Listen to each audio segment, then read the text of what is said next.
evening and welcome to the October 8th regular meeting of Port Clinton City Council. Please join me in the Pledge of Allegiance, the Lord's Prayer, and a moment of silence for our men and women serving overseas.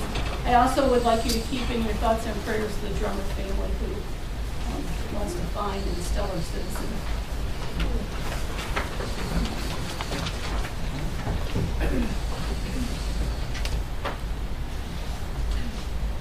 I pledge allegiance to the flag of the United States of America and to the republic for which it stands, one nation, under God, indivisible, with liberty and justice for all.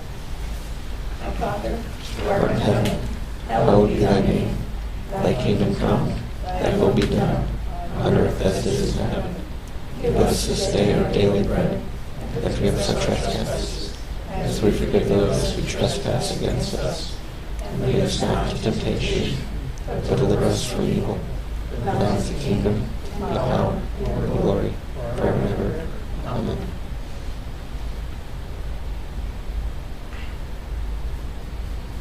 thank you.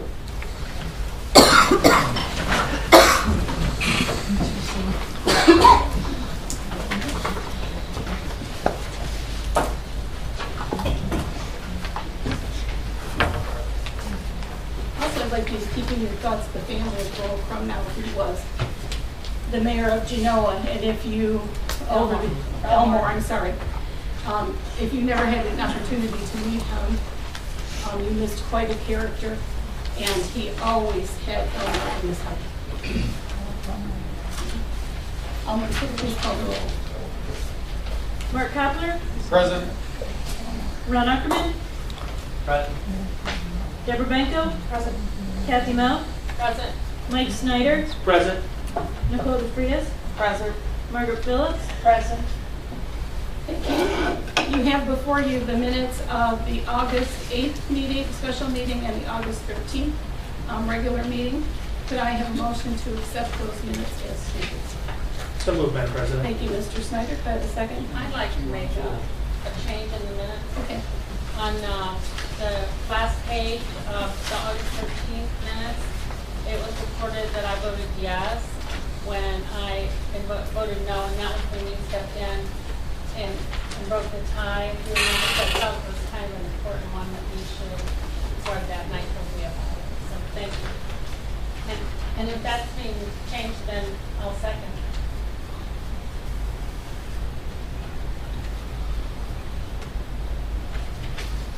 I'm trying to find it. Which page? Last is it? page of the August 13th, right at the top.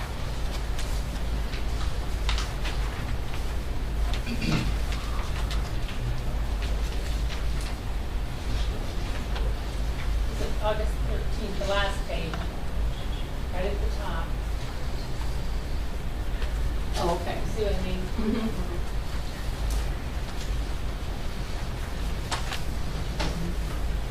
I think we'll change those, and now I'll take a motion to accept the minutes as changed. So moved.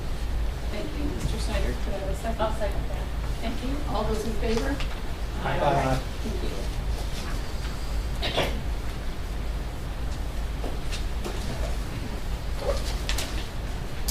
Chair notes that certification has been received regarding compliance with the rules and notification of this meeting.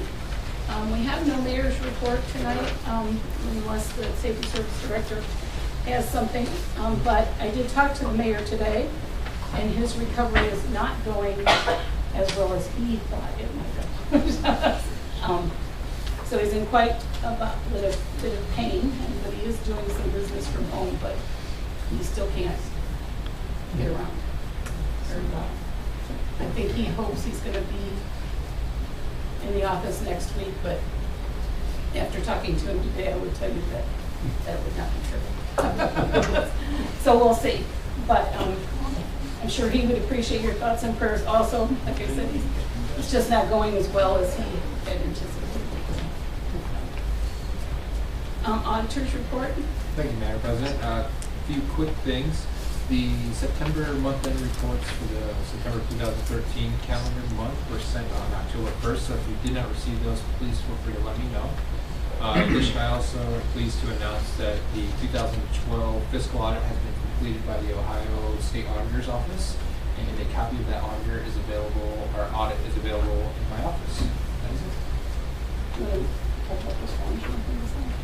Oh, yes. Actually, these forms should have gone out well before they had. Unfortunately, there are some delays. In front of you, you will see forms regarding the healthcare changes that were implemented October 1st. Basically, that form is just acknowledgments showing that we informed U.S. Council about the changes. And if you can, please sign just acknowledging that we received the form and return those to me as soon as possible. Thank you. Treasurer's report. Madam President, we have taken in to date $116,888.59 in bed taxes. Unfortunately, there are two entities that should have paid, but they have not paid for July or August yet. So we need that money to bring our balance up. But those two groups have not paid yet. That's my report. Thank you. Law Director's report. I handed out at the beginning of the meeting an ordinance that will be on the next meeting's agenda. I just wanted to get it to council members so that they could look at it in case they have any questions before it goes on the agenda for the next meeting, that they can contact any of the members of the administration. That's all I have. Thank you. Safety Service Director. Thank you, Madam President. Just a couple things tonight. Just to let you know, they had a very busy week, our guys. We had 6 water breaks in the last week, so it's been quite the week for the guys. Also, I want to announce tomorrow, I got a call this afternoon late, that they're going to put the finished coat of asphalt on 6th Street between Jefferson and Fulton tomorrow.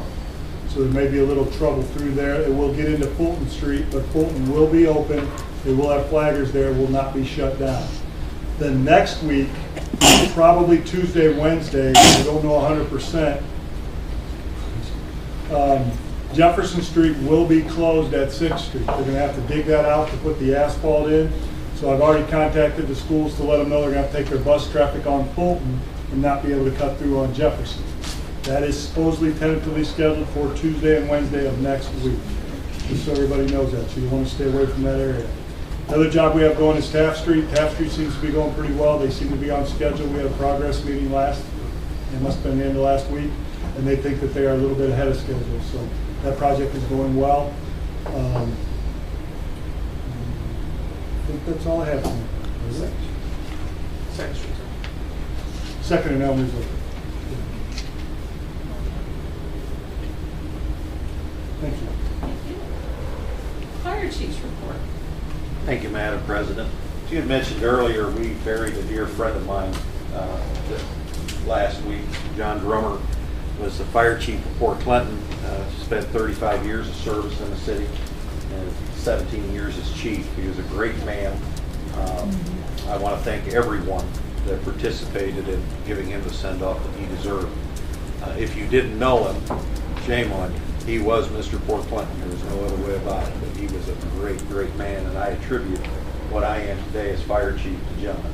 He and I stayed in very close communication from the day he retired. He always told me what I was doing wrong, rarely do anything right, but great mentor and a great friend. This week is Fire Prevention Week. By the end of the week, we will talk to over 450 children within our jurisdiction.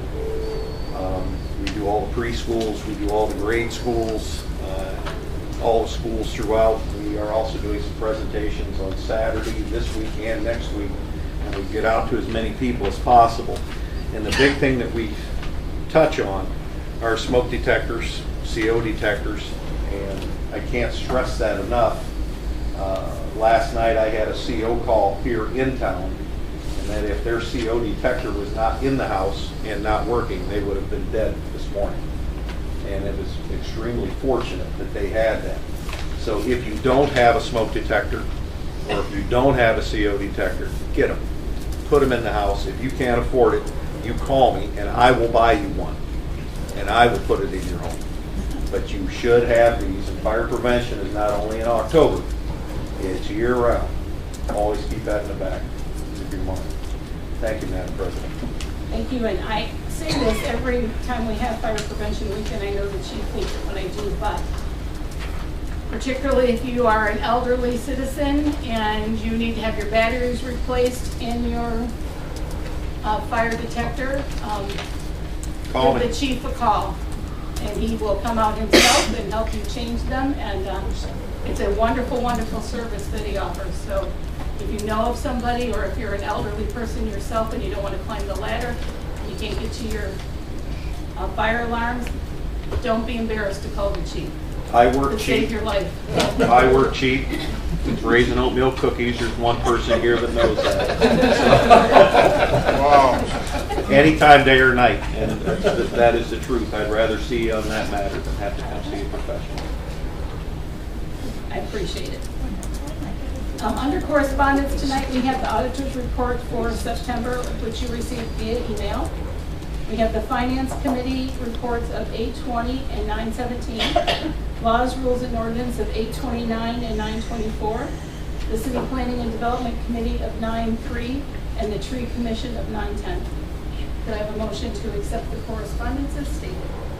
So moved, Madam President. Thank you, Mr. Snyder. Could I have a second? Second, Madam President. Thank you, Ms. Benko. All those in favor? Aye. Thank you. We will now go to the reading of ordinances and resolutions. Would the clerk please read by title and summary only, ordinance 35-13. Ordinance 35-13, an ordinance authorizing and directing the Director of Safety and Service to enter into an agreement with Arcadius US Inc. for engineering services and declaring an emergency. Does council wish to take any action this evening on ordinance 35-13?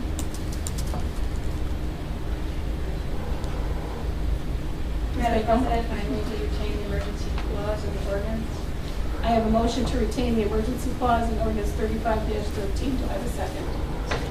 Thank you, Mr. Coppler. Any discussion? Would the clerk please call the roll? Mike Snyder, Yes.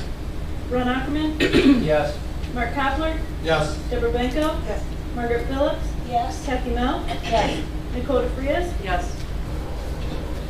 Thank you. Does council wish to take any further action on ordinance 35-13? Mr. Snyder. Madam President, I move we adopt ordinance 35-13. I have a motion to adopt ordinance 35-13. Do I have a second? Thank you, Mr. Coppler. Any discussion? Seeing none, will the clerk please call the roll? Mike Snyder, Yes. Mark Kapler, Yes. Margaret Phillips, Yes. Kathy Mel, Yes. Deborah Benko, Yes. Nicole DeFrias, Yes. Ron Ackerman, Yes. Thank you. Ordinance 35-13 has passed. Seeing that we have no other ordinances and resolutions, we'll go to business from the floor. Mr. Coppler. Thank you, Madam President. There will be a Finance Committee meeting next Tuesday, October 15th at 6:30. And just wanted to say thanks to Gary Tiroli, Mark Phillips, Cole Hatfield, Trish McCartney, Bert Fall, for helping with the gathering deal. I think everybody enjoyed themselves and nobody dropped anything or broke any dishes. So it was a good time. Thank you, Madam President. You're welcome. Mr. Ackerman. Thank you very much, Madam President. The 21st of the month, the West End Conestoga Group will be meeting at 6 p.m. at the Time Intermediate School. To back up what Mr. Colston said about our city workers, digging up 3 different yards on Taft Street to try and locate that water break. Watching those guys work into the dark. It's just, we're lucky to have such dedicated employees in our city working to help us fix the problems that are out there. So I'd like to thank them personally as well. So that'll be all. Thank you. Ms. Benko. Yes, best wishes to the mayor for a speedy recovery. And I would like to remind everybody that I am going to be holding a town hall meeting on Wednesday, October 16th at 7 p.m. at Mango Mamas, which is the banquet room behind Kokomo Bay at 40 Madison Street. There'll be coffee, lemonade, and popcorn available. Also, I would was that the 16th? Wednesday the 16th at 7 p.m.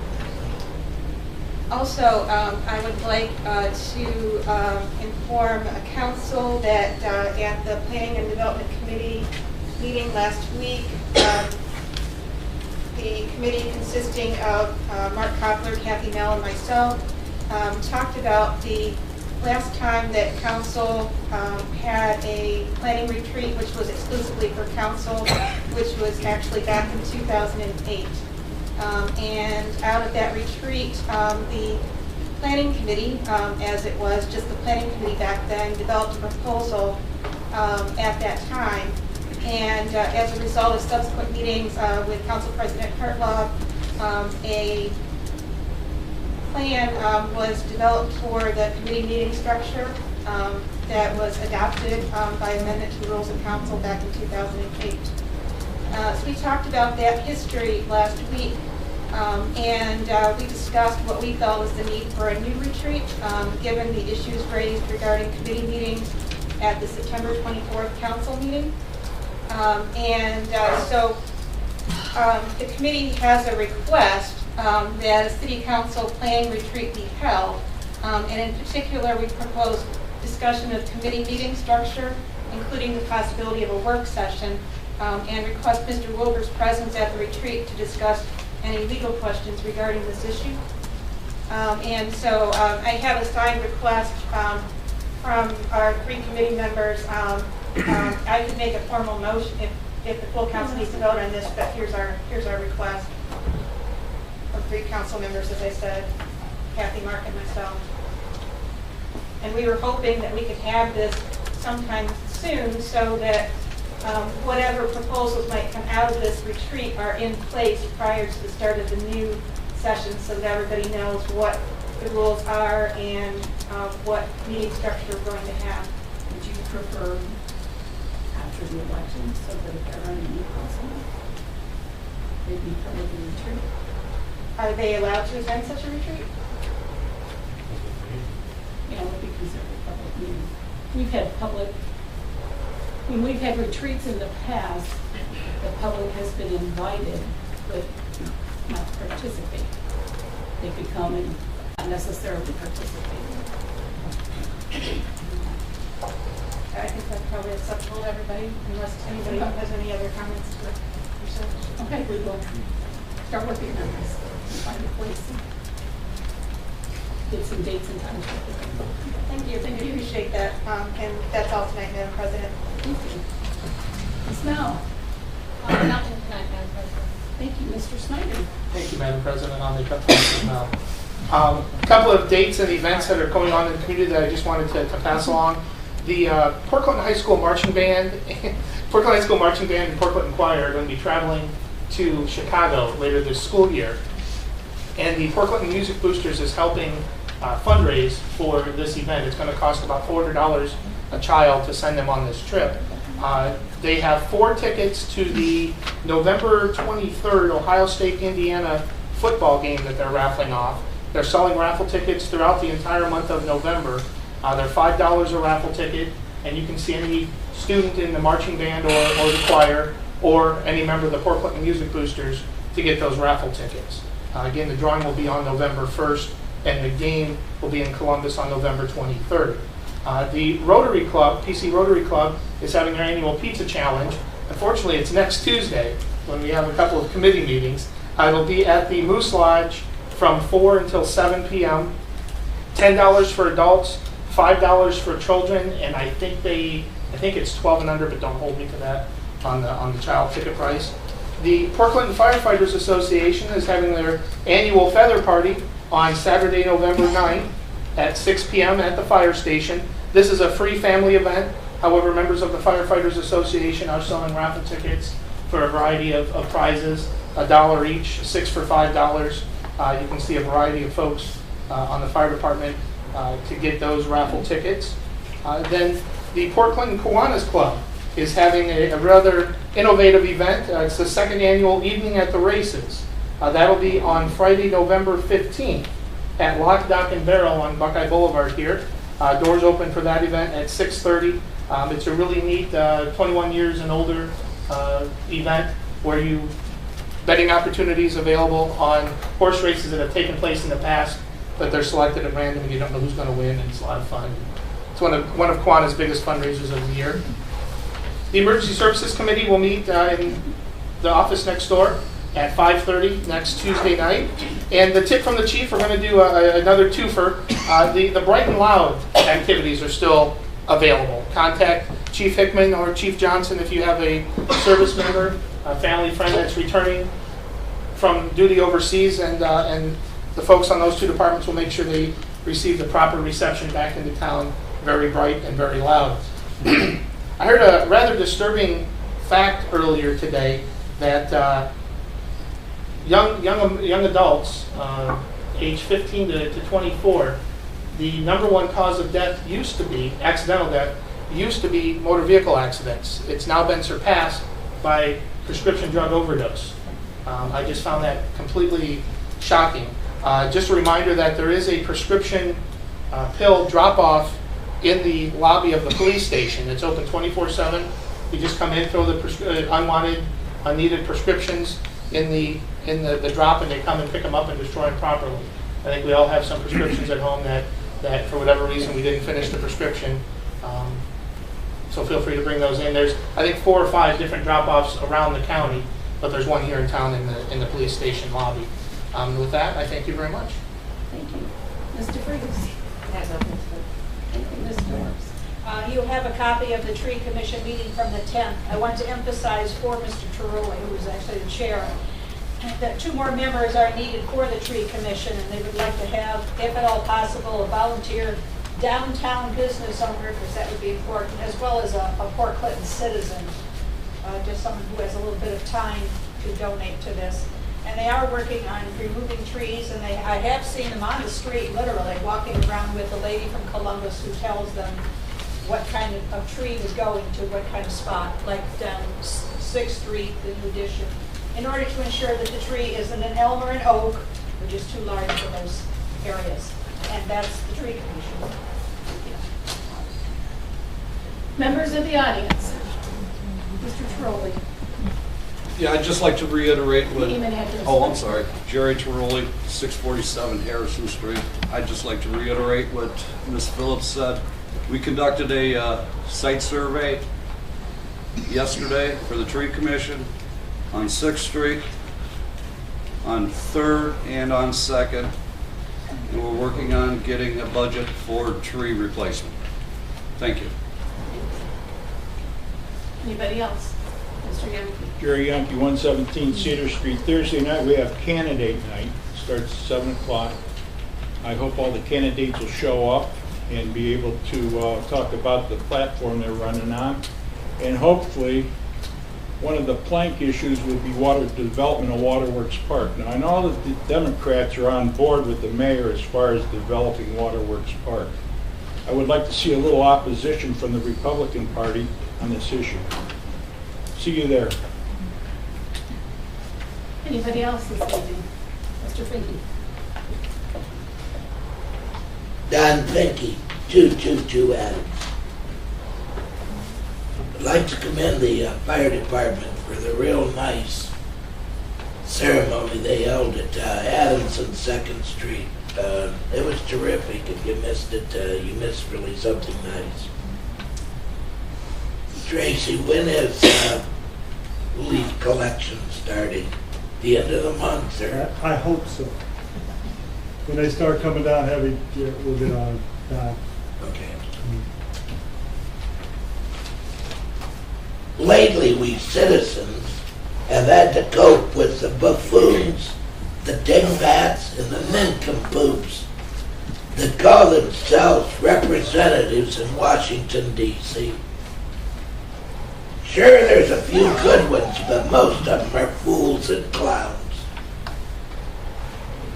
This behooves me to remind you, the council, that you asked for the opportunity to do the citizens' bidding. The citizens are your boss, not the administration and not the mayor. You are the citizens' council. Over these last 6 years, there's been numerous letters to the editor in local papers from past mayors and council people and also letters from future past council people. These letters profess the need for economic development. Ironic, isn't it,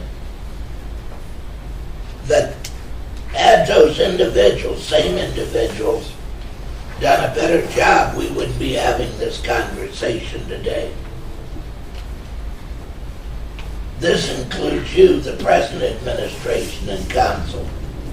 How many times has the council been asked these last 6 years, what have you done for industrial development? What have you done for educational development? And the answer is always nothing. The fact is, nothing has been done for the past 50+ years concerning industrial and educational development. 50 years of local politicians having asked us for the opportunity to serve and failed. They either lacked the willingness or the wisdom or both to get the job done. Instead of patting themselves on the back, they need to be apologizing for their failures. Over these years, the only fault that the citizens share in these failures is that they didn't demand more from those who asked to serve them. Rest assured, Cord will not make that mistake. Thank you. Anyone else this evening? Roger Smith, 218 West 4th Street. I've had concern for a number of months over the fencing that goes in the downtown area. McCarthy's, Island House, the beer deal over in the Jet Express, bootleggers that take up city property in that. I was wondering what ordinance has been passed that allow that to happen, and what building codes are we going by to put that out into public sideway and state easement property. And one of the questions I did have with a guy in Columbus on this same situation is a lot of towns that do this, the fencing has to be temporary, it has to come out for plowing or any other safety problems that arise. He also made the statement that a lot of the liquor board, the state liquor board made a comment that a lot of cities that allow this on city property and that receive a fee per square foot of what they use up on the city property. Maybe somebody could get back with me later and let me know some of this. And what is our liability as a city for using city property for the commercial of alcohol and food? Thank you.